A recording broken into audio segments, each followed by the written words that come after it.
What's up, guys? I'm Michael. Welcome to this week's Behind Box Office. The monstrous run of Barbie extends from July to August and continues in September, poised to reach $650 million in the domestic market alone. Barbie is equally hot elsewhere, becoming the #1 movie of 2023 and closing at $1.5 billion on a worldwide basis. Its resounding success is borderless. However, there are a few not-so-bright spots in Barbie's global footprint. In East Asia, where the local markets are rebounding strongly in 2023, Barbie is struggling to find a meaningful amount of audience. Notably, Barbie opened at number 4 in South Korea back in July, grossing less than $5 million after 6 weeks of release. Its performance in China is also underwhelming, only debuting at number 5, which happens to be its best ranking by far. Lastly, Barbie was released into Japanese screens in August, only securing number 8 in its first weekend.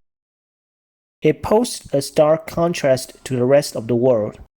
Barbie wins 4 straight weekends in North America, pulling off no less the same feat in a dozen of markets, including United Kingdom, Germany, France, Australia, Norway, Hungary, South Africa, Iceland, Italy, etc. Barbie has also won at least one weekend in dozens more markets. In fact, Barbie has topped the box office chart in the 12 biggest movie-going markets, except China, Japan, South Korea, along with India. Why is Barbie performing so poorly in these countries? One factor is the highly competitive nature of the marketplace. In summer peak time, local movies normally draw in big crowds of audience across Asia, while different Hollywood blockbusters might have an upper hand in various places. In China, Barbie fell short of creation of The God Part 1 and other domestic flicks. In Japan, Barbie was dwarfed by the historical epic Kingdom 3, while in South Korea and India, Barbie failed to outrun fellow impulse Mission Impossible Dead Reckoning Part 1 and Oppenheimer respectively. But this explanation seems a bit generic. Barbie has such a phenomenal theatrical run that turns itself into an unprecedented cultural event. At the same time, due to its explicit theme of feminism and subtle critique on patriarchy, Barbie has also sparked tons of conversation and controversy. Even in the relatively progressive democracies like the United States, Barbie invited a barrage of harsh comments from the conservative communities. Therefore, Barbie's perception in other countries might have an outsized impact on its box office return. This is especially true in some democratic yet conservative Asian countries like Japan and South Korea, not to mention the repressive one-party dictatorship that sees feminism as a destructive force to its grip on power. In light of the singular characteristics of Barbie, it's worthy of further examination of whether the theme of feminism plays a role in Barbie's very box office performances. In order to assess the level of acceptance of feminism in different countries, we adopt the Global Gender Gap Index published by World Economic Forum in June as a proxy. The Global Gender Gap Index measures scores on a 0 to 100 scale, which can be interpreted as the distance covered towards parity. In other words, the higher the index, the better the gender equality, thus the higher acceptance of feminism. The next step is to come up with a metric that can measure Barbie's box office numbers relative to the overall market as a percentage. One way is to use Barbie's opening weekend gross in a specific market, divide the sum of top 10 grosses of all weekends. For example, Barbie opened with $162 million in the domestic market in July. In the meantime, all 29 weekends up to Barbie's debut have an aggregated top 10 grosses of $3.6 billion. When we divide $162 million with $3.6 billion, we get a percentage of 4.4992%.